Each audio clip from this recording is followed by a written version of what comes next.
Well, it's getting close to that time. This is going to be an exciting 2 hours, but the slam dunk first round coming up right now. And to set the scene for us, I'm going to bring in John Andres. Of course, John, you last year were an official as far as the dunk goes. What can we look for in today's competition? Rick, there's going to be a lot of sweat out there. I know these guys take this very seriously. There's a lot of competitive juices working. There's also over $30,000 that the Gatorade company has put up for this event. A lot of young guys out there. They're not the high earners income-wise in the NBA, so there's a lot of chance of a big exposure here, and the young guys are looking forward to it. Gerald Wilkins was a late addition. Orlando Woolridge got hurt. He's out here from the Knicks. He's very exciting. He may jump over a chair with someone sitting on it if Dominique gives him enough to work with out there. Jerome Kersey in addition. I like Roy Hinson, too, a quiet guy no one speaks about. Hey, well, Roy talked about the fact that he said he's going to win. He thinks he's the best. Well, he's the biggest guy, and he's got an unbelievable stretch out there when he extends his arms.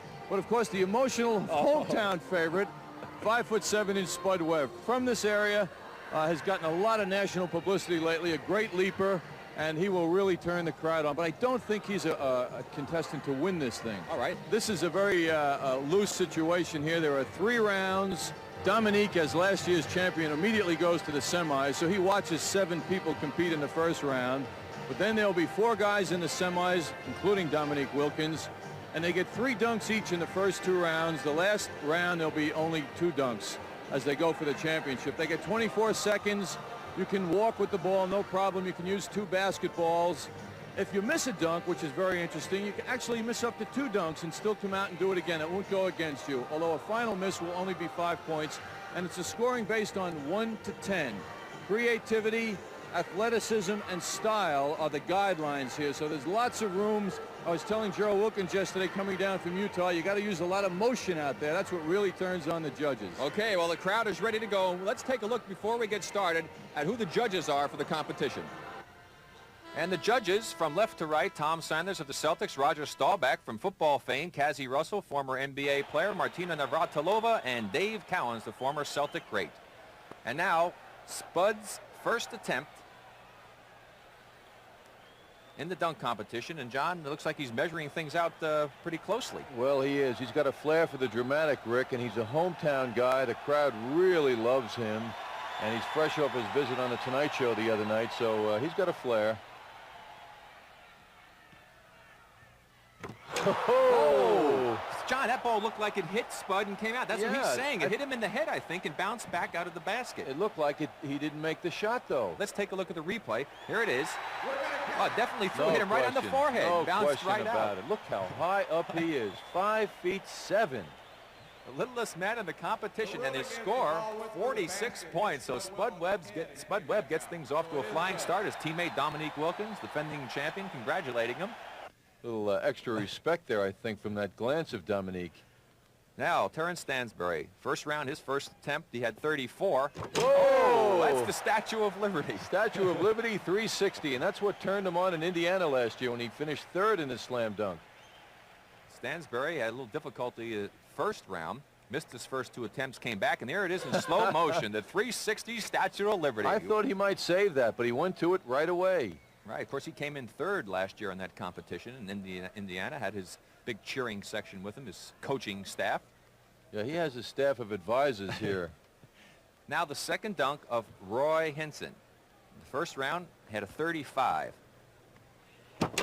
Basic slam off the right wrist there. Roy at 6'9.5" is the tallest competitor this year. John, he's more like a power dunker. Doesn't seem like he really gets a tremendous amount of creativity in his dunks. Let's take another look at it. Little cuff job. Yeah, that's real nice when there's 9 other men on the court, but for this contest it's a little basic. There's not much flair there from Roy. Well, he said that he thought he could win because he was the best. He certainly gets great elevation, but he doesn't have a lot of charisma when he goes up. I mean, I'd like to have his bad dunks. Well, here's the guy who's shaking up the New York Knicks lineup, Gerald Wilkins. He's in for Orlando Woolridge, who couldn't make it this year because he hurt his hand. Well, he shook him up with a 44 in his first attempt. Here goes for the second try. Over the chair. Oh! All right. He talked about that the other day. He wanted to do something special, and that was it. He put that chair about 4 feet out in front of the basket. Well, he didn't put it there. Trent Tucker put it there. His teammate. Yeah, his teammate. Another look. Over the chair.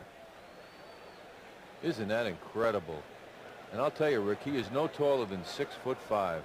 Well, the smaller guys, it seems that it creates some sort of an illusion that they're doing more. The big guys, it doesn't seem like they have to take quite as much effort to do it. So the little guys have a little advantage in that respect. Well, now, Terry Tyler. Terry Tyler is the oldest competitor here at 29 years old. Now a member of the Sacramento Kings. Let's see what he brings.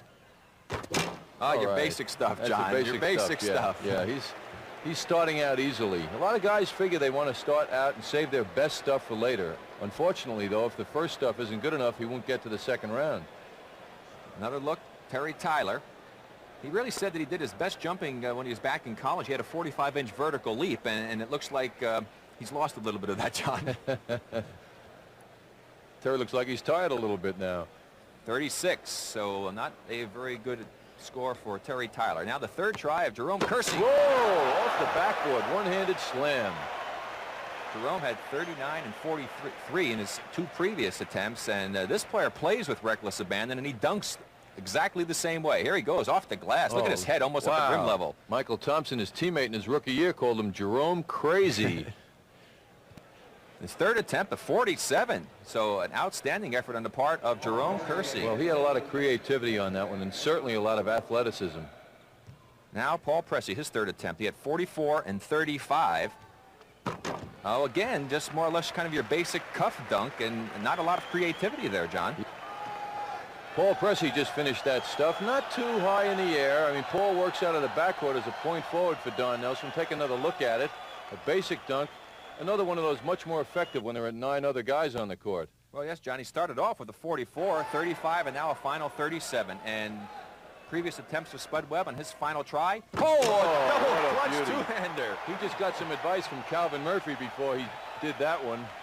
And the fans holding up their tens. The local favorite, Spud Webb. And this floor, John, is a new floor just for this weekend. And the fellow who put it down was telling me that it has a lot of spring in it. And Spud Webb showing you that indeed it does have spring, but he has got springs in his legs. Let's take another look at that move. There's the two-hand plant, two-footed plant, the double clutch, and he takes it home. Not only does he get up there, but he hangs, Rick. You know, I'm picking up some anticipation here of a 50. 47 for Spud Webb on his third and final attempt here in the first round. And there's some boos. The crowd thought that was a 50. Now here's Terrence Stansbury. We've got a dunk off. He is tied with Jerome Kersey. And he catches his own pass, double clutches it home. Now that's the move that he missed in his first attempt earlier when he missed 2 times consecutively and had to go conservatively. What a special move. And on the dunk off, Kersey tries to go for the 2-ball dunk, comes up a little bit short on the second one, and that means Terrence Stansbury wins the first round dunk off, and he will move into the semifinals. So here are the standings after the first round, and you'll be seeing the semifinals, which is coming up next. A quick reminder of what happened in the first round. The semifinalist, Dominique Wilkins on a bye. Spud Webb, the sentimental favorite here, the local boy, Gerald Wilkins, and Terrence Stansbury, who made it in the dunk off, and those eliminated Paul Pressey, Hinson, and Terry Tyler, along with Jerome Kersey. So Spud Webb getting ready for his first dunk here in the second round. Oh, my goodness. John, this young man has been so impressive, and a crowd with a standing ovation. You see the 10s flashing. That is out of sight. You know the one thing, John, the creativity of Webb. Absolutely, Rick. Look at this. It looks like he's taking a shot. Now the timing that ball should bounce just right. He meets it at the height and does a reverse. A 50 from Spud Webb, and a deserved mark for sure. And that puts the heat on the defending champion, who is up next, Dominique Wilkins. The first of the brother acts. Gerald Wilkins filling in for Orlando Woolridge today. Made it to the semis. So this is Dominique, the reigning champion. Take that, little guy. Now you see the difference between Dominique, John, and a player like a Tyler or a Hinson is they're power dunkers as well. That was a power move, but the creativity. I mean, he's like a piece of artwork in the air. He's something special. Two-handed power hook slam. Little windmill action coming up. Those are the kind when you run to the basket playing, John, you say, see you later, Dominique, and clear out. A 46 for Dominique Wilkins, so he's trailing Spud Webb. The crowd wants Spud Webb, but they also want Dominique. Rick, I think the crowd is confused. They don't know what they want. Well, one thing for sure is his brother, Gerald Wilkins, gets ready for his first dunk, is that we'll have 2 players going, and the scores don't really count. stayed with it. Nice dunk, but a tough act to follow after. Well, Spud Webb kind of set the scene, I would say. He created some pressure. There we go, a little slow motion. Not quite the style of and the flair of his older brother. That's one you want when you know you're ahead and you have to put something up that's pretty good. 37 for Gerald. And Terrence Stansbury, of course, you mentioned the surprise of last year's competition on his home floor in Indianapolis. You can see that he's still, of course, carrying that entourage along with him. Boy, he gets up, doesn't he? Puts it off the backboard and then meets it at the top of the leaf there. Again, showing the great versatility and the timing of these terrific athletes. The concentration and the perfect timing. Look at him hang there. Terrence Stansbury at 6'5", and look, his head is almost up at the rim. Well, you saw his head was up near the bottom of the backboard. Now, when Julius Erving hit his head on the basket up in Denver, they started thinking about changing the backboard. And so this year, that backboard is 6 inches shorter underneath, just for that reason we just showed you. Had it been 6 inches lower that time, Stansbury would have hit his head on the bottom of the backboard. So for safety factors, the NBA has instilled that shorter backboard, and it's working. I never had that problem. You were two-handed stuffer, weren't you? No, I never had that problem, John, believe me. Spud has a flair for the dramatic, as you can see. He measures the floor, and you know his confidence is really building now, and he feels he can take time. Very conservative. It's conservative, but it still wins people, and probably the judges, because you're just reminded over and over again that the guy is 5'7". When you look and you see the bottom of his feet and how far they are off the ground, it is impressive. Now I wonder, as this thing moves along, if he will show fatigue. Well, let's watch again. Spud Webb on a rather conservative dunk, but look how far out he took off. That's the one element that should be taken into consideration in the scoring. He still gets 42 points. Well, he's going to blow away the argument that a lot of people have when they say they're too small to play basketball, isn't he? And here's our defending champion. Now, he's got some pressure on him. He's got to get creative all the way. Okay. I think he must have heard you, John. I'll tell you, if that's not a 4-9 or a 5-0, I'll be surprised. Again, the flair, the creativity, and the power. He has all of the elements that you would can ask for in a dunker, and he really takes pride in what he does. Look at this. Over the head. Double clutch over the head with power, and another angle. I mean, how does he know where the basket is? He can't see it here. Look at his head, right up. His head was at rim level. Great move. Not only horizontal, but vertical leap he's as well. He's unhappy. 47. I'm surprised. Judges are tough this year, Rick. I was a judge last year. We were much more lenient. Here comes Terrence Stansbury. And that time he took off inside the free throw line, and you notice the difference in the result. Nice dunk. I have to remind people that these fellows are competing for $12,000 in first prize money. $7,500 to the second place man, $55,000 to third place, and $2,500 to the fourth place finisher. And there's Stansbury. There's the step just inside the free throw area, but now he got the height, and on the way down takes it home. A score of 39 for Stansbury. Tough judges. That was a high-ranking dunk, I thought. Wonder who the culprit is. Staubach? I don't know. Bill Russell keeps waving a finger at Sad Sanders. Let's see what Spud comes up with. He goes back to the double clutch move. That gets him. Boy, the crowd loves him. He's a hometown guy here in Dallas. And a look at that dunk from our Midgie cam. All right. His features became much clearer, I noticed, as he got up higher. It was tougher breathing, though. Just to show you how high he gets up. Spud Webb, and that should certainly move him into the final round of competition. And our defending champion, Dominique Wilkins, a man who has become such an outstanding all-around player this year, has really blossomed into a superstar. That's his bread and butter.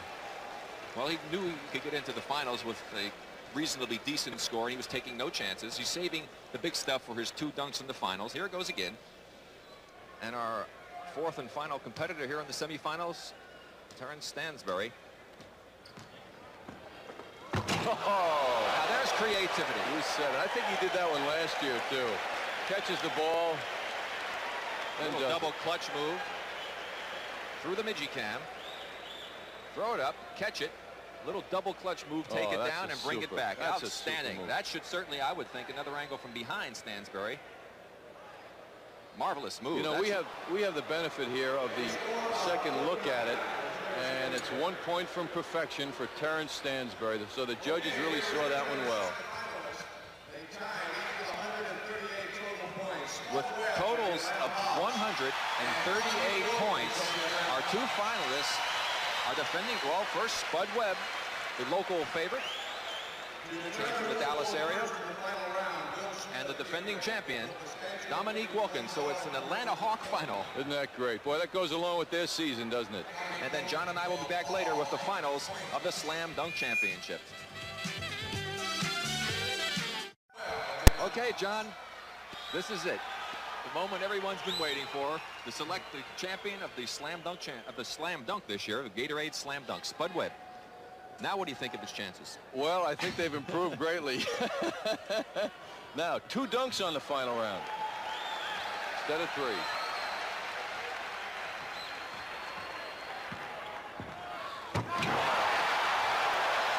Without being able to palm the ball. Out of sight.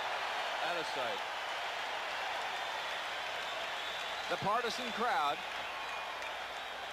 holding up their scores of 10. Let's see what the judges come up with. There's a good look at the Spud man, and they give him a 50. Now Dominique is going to have to reach into his bag of tricks, I think, John. He knows what a 50 takes. Here's Spud again. 360.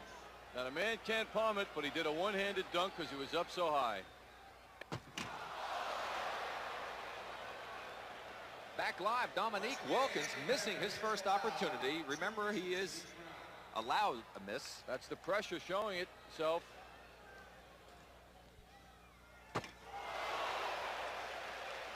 Now, that was a 360 move that was rather impressive also. Heck of a dunk. But, you know, the crowd has to influence the judging. I just feel that. I mean, that's a great one. And that's a 50 in many situations.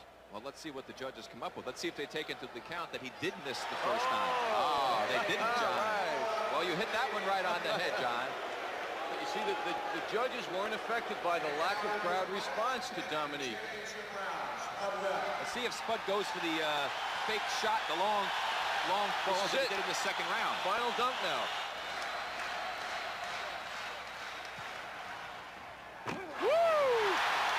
Spud Webb comes through in the clutch to put the pressure on Dominique. This is so great. I mean, here's a couple of teammates. They live together for 7, 8 months a year, and now they're going at each other. Great feeling. And another 50 for Spud Webb. Now the pressure's on the judges. Dominique Wilkins. Do or die right here. I don't think so, John. That was impressive, but I don't think that was 50. I bet a 50. I want a dunk off. I want a sudden dunk. Sudden dunk. The judges, I'm telling you, the judges had more pressure on that than Dominique, because you know he's going to deliver something. Look at that. I think Spud's going to win. The judges are dying over there. I don't think that dunk by Dominique was a 50. Let's see what happens as the crowd chants Spud. It's like the Olympics. Oh, how people love the underdog. 49, 48, our new Slam Dunk champion with an incredible upset, Spud Webb. You picked Dominique. I didn't think this guy had a chance. Shows you how much we know. What a surprise. Boy, that was thrilling. $12,000 in prize money goes to Spud Webb, who you could see how pleased he was. Seems to have a lot of emotion. What a terrific performance. Let's take a look at, from the midi-cam, the second dunk of Spud Webb. Off the glass on the bounce. Marvelous. Marvelous timing. Perfection.